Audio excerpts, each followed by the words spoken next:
ஐயா என்ன மேல கோவம்னா மன்னிச்சுங்க, ஒரு அப்பா கிட்ட மன்னிப்பு கேட்கறது தப்பு கிடையாது. தொலைக்காட்சியில் ஐயா தானே இப்படி பண்ணிட்டான் அப்படி பண்ணிட்டான், இப்படி மன உளைச்சல் இருக்கிற, தூக்கம் இல்லை, இப்படி எல்லாம் சொல்லிட்டு இருக்கிறாரு. அது நேரில் உங்ககிட்ட சொல்லலாம், எங்கிட்ட சொல்லலாம், எல்லாம் பண்ணிட்டு போலாம். அதுக்காக நான் தான் சொல்லிட்டேன், இதுல என்ன இருக்குது? நான் எந்த தப்பும் பண்ணல, ஆனாலும் நான் மன்னிப்பு கேட்டிருக்கிறேன். எனக்கு நோக்கம் இந்த கட்சி, இந்த சமுதாயம் அடுத்த கட்டத்துக்கு கொண்டு போகணும். அதான் என்னுடைய நோக்கம். அது என்னால முடியும்.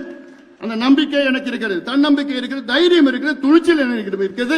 எல்லாத்துக்கும் மேல் என் பின்னால் கோடிக்கணக்கான என் தம்பிகளும் என் தங்கைகளும் இருக்கின்றார்கள், என்னை நம்பி இருக்கின்றார்கள். அவர் நம்பிக்கைக்கு என்னைக்குமே நான் சோட போக மாட்டேன். அது எனக்கு தெரியும். எவ்வளோ பார்த்துட்டேன் நான். இந்தியாவே நான் அமைச்சரா 5 ஆண்டு காலம் பார்த்த தமிழ்நாடு என்ன இருக்கு? இந்த மாநாட்டை 45 நாளில் இந்த மாநாட்டை நடத்தியவன் நான். இந்த தேர்தல் என்னால பார்க்க முடியாதா? இந்த கட்சியை வழி நடத்த முடியாதா? அடுத்த கட்டத்துக்கு கொண்டு போக முடியாதா?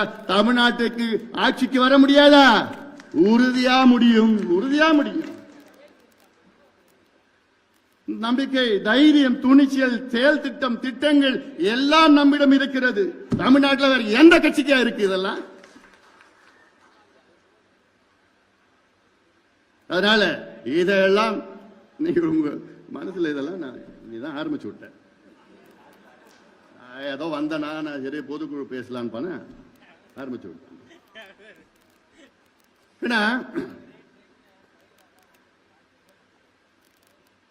அமைதியா இருப்பது என்னுடைய பலம், என்னுடைய பலவீனம் கிடையாது, என்னுடைய பலம். இன்னைக்கு நான் அமைதியா தான் இருக்கிறேன். நம்ம யார எதிர்க்கணும், யார விமர்சனம் பண்ணணும், யார் நமக்கு எதிரி? யார் எதிரி? திமுக எதிரி. திமுக விமர்சனம் பண்ணுங்க, திமுக எதிருங்க. ஏன்னா நமக்கு துரோகம் பண்ணது திமுக. நமக்குள்ளே பிரச்சனை வேண்டாம், நமக்குள்ளே சர்ச்சை வேண்டாம், நமக்குள்ள பதிவுகள் வேண்டாம். நம்ம எல்லாம் ஒரே குடும்பமா இருக்கிறோம், நம்ம எல்லாம் அண்ணன் தம்பிகளா இருக்கிறோம், மாமா மச்சானா இருக்கிறோம், எல்லாமே ஒரே குடும்பம். நமக்குள்ள யாரும் எந்த விமர்சனம் தேவையில்லை. சூழ்ச்சியாலே நம்ம எதிர்க்கிறான், களத்தில் அவனால நிக்க முடியாது. அவ்வளோ பெரிய கூட்டம், அவ்வளோ கூட்டம் வந்தது. எப்படி வந்தாங்க? பாசத்துல வந்தாங்க, பாசத்துல வந்தாங்கய்யா, ரத்த பாசத்துல வந்தாங்கய்யா. இது திமுக முடியுமா?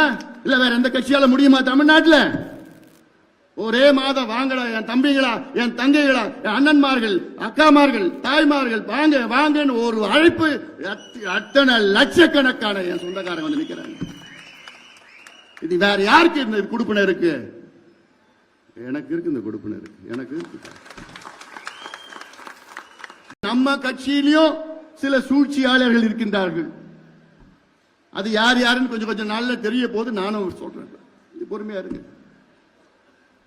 அவங்க மூலமாக குழப்பங்கள் ஏற்படுத்துகின்ற ஒரு சூழல். திமுகவால நேரடியாக களத்தில் அவங்களால நம்மள சந்திக்க முடியாது. அந்த தைரியம் திமுகவுக்கு இல்ல. எப்படியாவது திமுக அடுத்த ஆண்டு ஆட்சிக்கு வந்துடணும். அதற்கு எந்தெந்த கட்சி எதிரில் யார் யார் இருக்காங்களோ எப்படியாவது உடைக்கணும், பிளவணும், குழப்பம் பண்ணணும். அந்த எண்ணத்துல தான் இப்ப நடவடிக்கையில இறங்கி இருக்கிறாங்க. இது வெற்றி பெறாது.